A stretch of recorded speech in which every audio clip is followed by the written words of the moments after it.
Hello दोस्तों, यह हम लोग पंचायती राज व्यवस्था का पार्ट सेकंड है। आई होप आपने पार्ट 1 देख लिया हो। तो मैंने पार्ट 1 में डिस्कस किया था कि पंचायती राज व्यवस्था को बलवंत राय मेहता समिति ने बनाया था। यह त्रिस्तरीय था। ग्राम पंचायत, जिला ग्राम पंचायत, पंचायत समिति और जिला परिषद 3 स्तरीय था। और इसको 73वां संविधान संशोधन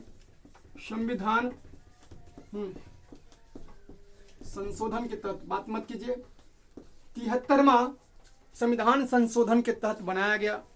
आप उस वीडियो में संशोधन का अर्थ भी समझ पाए होंगे।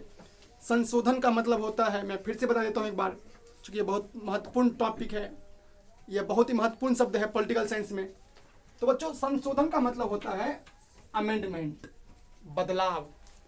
जब संविधान में आपको कुछ नए रूल्स, कानून, नए कुछ चीज ऐड करने हो, तो बच्चों इसमें अमेंडमेंट होता है। क्या होता है? अमेंडमेंट। ध्यान दीजिए सभी लोग, amendment, amend, AMEND, amend, MENT।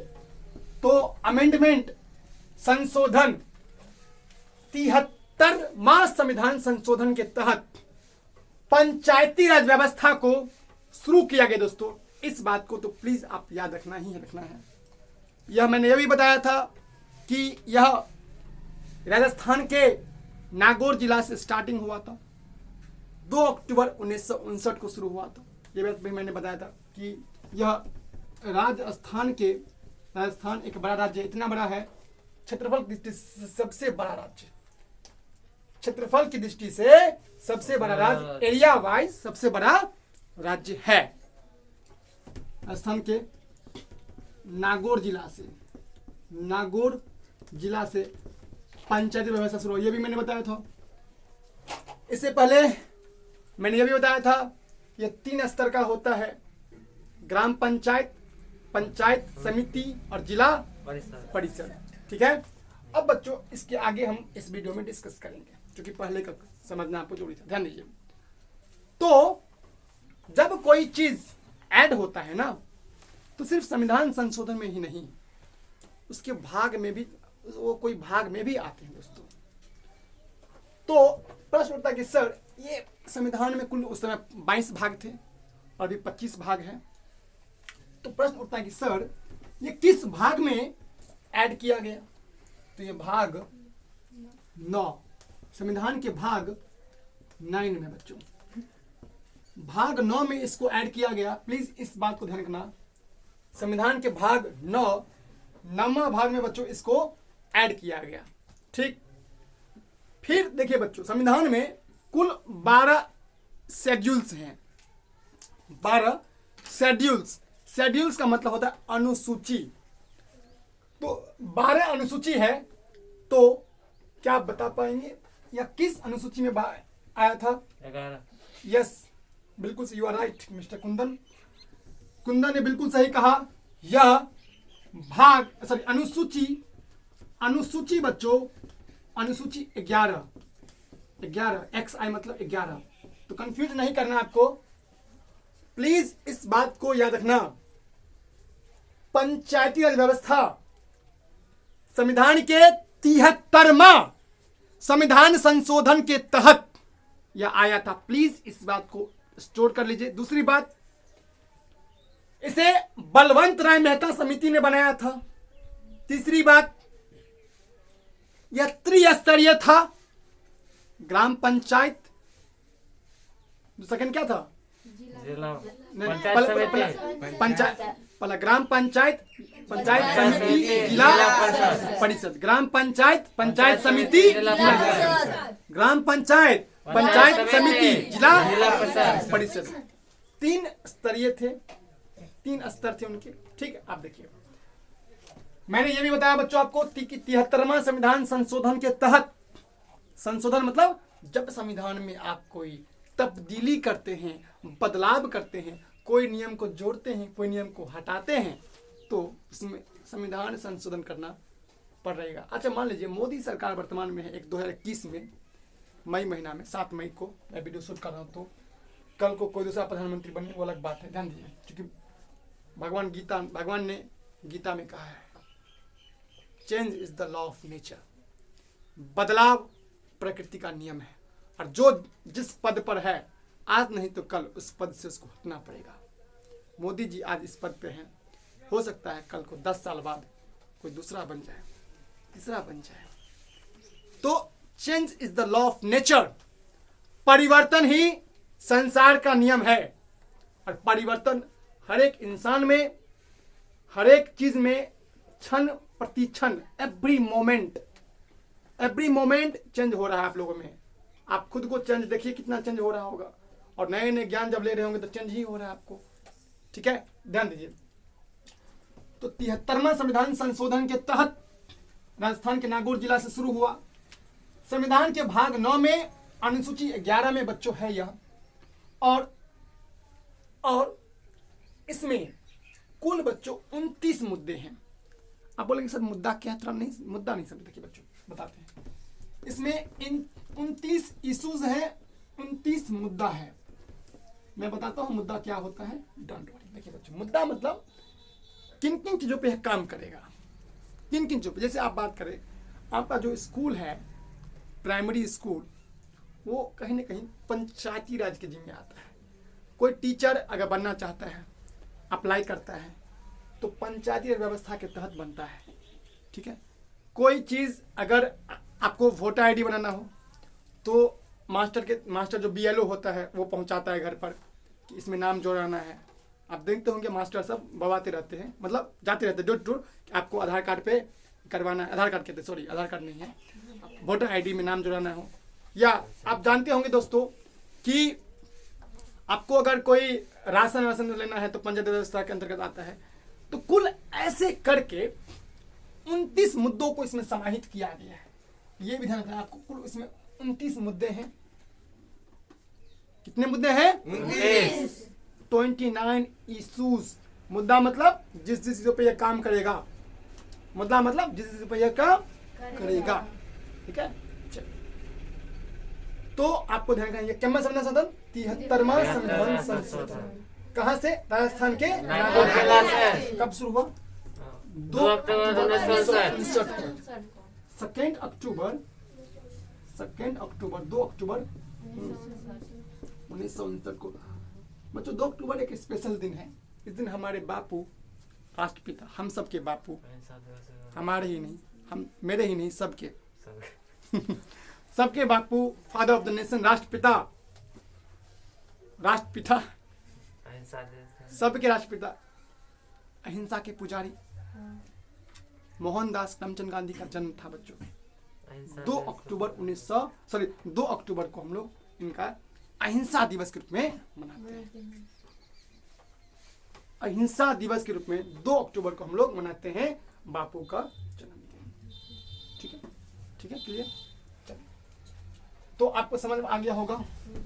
तो बापू को सम्मान देने के लिए नेहरू जी ने 2 अक्टूबर की योजना शुरू किया था, राजस्थान के नागौर जिला से। कहां से?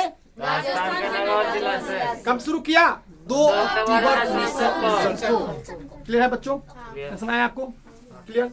चलिए एक बार रिवीजन करते हैं, जो भी रिवीजन करें। बताओ, इसे त्रिस्तरीय किस समिति के रिकमेंडेशन पर? बलवंत राय मेहता समिति। संविधान के किस भाग में है? भाग 9 में। भाग 9। जब पूछेंगे संशोधन तो क्या? संविधान के किस अनुसूची में? 11वां अनुसूची में। कब शुरू हुआ? कहां से? राजस्थान। ठीक। अच्छा बच्चों बताइए, ठीक है, इसमें कितने भाग होते हैं, कितने स्तर होते हैं? 3। तो तीनों का नाम बताओ। पहला ग्राम पंचायत, पंचायत समिति,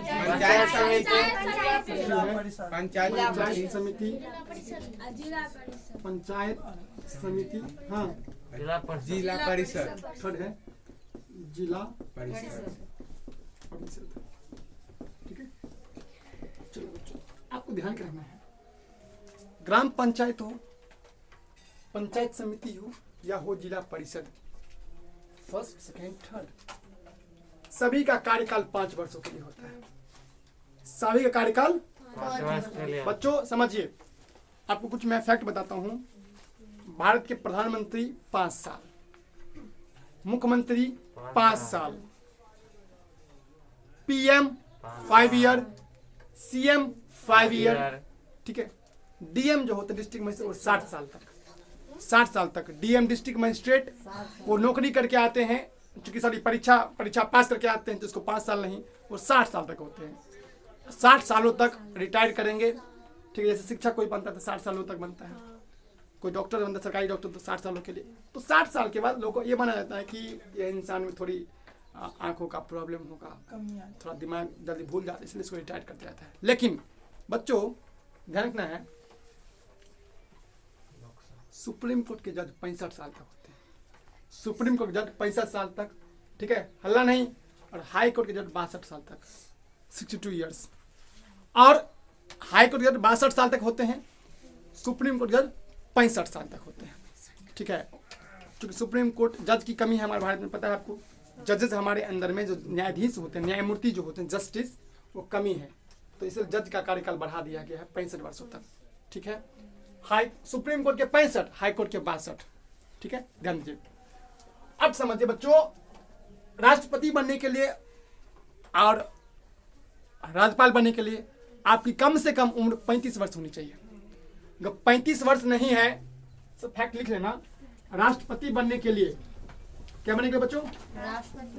प्रेसिडेंट। और राज्यपाल बनने के लिए, गवर्नर बनने के लिए आपकी कम से कम उम्र कितनी होनी चाहिए? 35 वर्ष के हैं तभी आप बन पाएंगे। 35 वर्ष के हैं तभी आप बन पाएंगे, समझे बच्चों? कितने साल बताओ? 35, 35 ईयर्स। और प्रधानमंत्री बनने के लिए 25 साल, पीएम बनने के लिए 25 वर्ष, सीएम बनने के लिए भी 25 वर्ष, ठीक है। पीएम सीएम बनने के लिए कितना वर्ष? 25 वर्ष। और डीएम बनने के लिए क्या करना पड़ेगा? डिस्ट्रिक्ट मजिस्ट्रेट बनने के लिए, हाँ, यूपीएससी की परीक्षा पास करनी पड़ेगी। उसके लिए आपको बीए पढ़ना पड़ेगा। साइंस से पढ़ो, आर्ट्स से पढ़ो, कॉमर्स से पढ़ो, बीए पास करोगे, यूपीएससी परीक्षा होता है, पीटी मेंस इंटरव्यू पास करोगे, उसके बाद आप डीएम, रैंक अच्छा आएगा तो डीएम बन जाएंगे, district magistrate. PM CM DM, PM CM DM, ये समझे बात? पीएम सीएम डीएम जो होते हैं बहुत पावरफुल होते हैं, बहुत पावरफुल होते हैं, ठीक है, ध्यान दीजिए। तो समझिए आप लोग, तो आपको समझ आया इतना? समझ आया आप लोग को? बोलिए, यहाँ कोई दिक्कत? तो बच्चों और समझिए आगे। बिहार में 2006 में ये लागू हुआ, इतना लेट। बिहार पंचायती राज अधिनियम 2006, और इसमें महिलाओं को 50% रिजर्वेशन दिया गया है। 100 सीट है ना, तो 50 पर महिला ही बैठेगी उस पर, खराब। हाँ, बाकी 50 पर कोई भी, पुरुष महिला दोनों। 2006 में नियम बना है जिसमें 50% रिजर्वेशन, आरक्षण दिया गया है। आरक्षण मतलब जिसमें सिर्फ और सिर्फ महिलाओं के लिए आरक्षण है, 50%। समझो, समझाते आरक्षण समझ लीजिए। कई लोग को आरक्षण को लेकर भ्रम होता है, ये तो लिख लिए होगे, समझिए। देखिए बच्चों, अब हम लोग थोड़ा बिहार की पंचायती राज के बारे में पढ़ते, ध्यान दीजिए बच्चों। हाँ, बिहार, हाँ, पंचायती राज, ठीक है, अधिनियम, हाँ, 2006 दोस्तों, पंचायती राज अधिनियम खास करके बिहार में या 2006 में लॉन्च हुआ बच्चों, 2006 में, ठीक है। चलिए, बिहार दिवस कब मनाते हैं? बिहार आदमी ये नहीं ना, बिहार दिवस और जल दिवस कब? 22 मार्च में। और जल दिवस भी, और जल दिवस मनाते हैं तो कब बोलो? 22, ठीक है। हाँ, अब देखिए दोस्तों, तो इसमें क्या व्यवस्था है? 50% सीट, आधी सीटें महिलाओं के लिए रिजर्व है। मतलब अगर मान लो 100 सीट है कहीं पर, पूरा मान लेते हैं कितना सीट है बच्चों, सुनिए समझिए, इसमें 100 सीट है बच्चों, तो 50 सीट में सिर्फ और सिर्फ लड़की रहेगी, मतलब महिला, और बाकी के 50 में महिला पुरुष दोनों। बोली बात, इसमें टांग हाथ नहीं मार पाएगा कोई पुरुष, इसमें सिर्फ और सिर्फ क्या रहेगा, महिला रहेगा। तो महिला फीमेल लड़की ही रहेगी, तो लड़की को वोटिंग पॉलिटिक्स में खड़ा होना चाहिए दोस्तों। ये चूंकि सरकार इतना प्रावधान कर रही है, देखो 50% सीट छेक लिया गया है, रिजर्वेशन मतलब छेक लिया गया कि कोई नहीं, इस पर तो कोई भी ना लड़का ना पुरुष ना छोरा। कहने का सेंस ये है, समझाने के लिए बताना दोस्तों कि 50% सीट तो महिला का है और बाकी 50 में पुरुष और महिला दोनों। हो सकता है कि बाकी 50 से 50 महिला ही आ जाए, हो सकता है हो सकता है कि 50 पुरुष भी आ जाए, या 50 जो है ये बड़ा नहीं है, 50 इसमें कोई भी, इसमें दोनों भी, लेकिन इसमें कोई भी नहीं आ सकता महिला का नाम। तो बच्चों क्वेश्चन पूछा जाता है, किस बिहार राज्य पंचायती अधिनियम कब आया, तो 2006। कब आया बच्चों, 2006। इसमें क्या नियम बना, कोई बताओ क्या नियम बना। 50% महिला, 50% सीट महिलाओं के लिए रिजर्व किया जाएगा दोस्तों, 50% में कोई महिला पुरुष कोई भी। और बाकी के जो 50% है इसमें महिला पुरुष कोई भी, वो तो जनरल है, जो मन हो सो पहुंच जाओ। लेकिन इसमें रिजर्वेशन कोई भी आपके हक बेईमानी से नहीं कर सकता है। 50% सीट महिला के लिए चाहिए, मतलब क्यों भी इंटर सोचना भी नहीं, समझे बात, क्लियर है बात दोस्तों। ये पार्ट सेकंड था, चूंकि साउंड आ रहा है तो मैं अभी यहीं पर रुकूंगा, क्योंकि कुछ लोग वीडियो बनाते हैं, मतलब अभी डिस्टर्ब कर रहे हैं, इसलिए हम सोचते हैं अभी यहीं तक रुकेंगे, बाकी पार्ट थर्ड में हम लोग मिलेंगे, ठीक है बच्चों, बाय।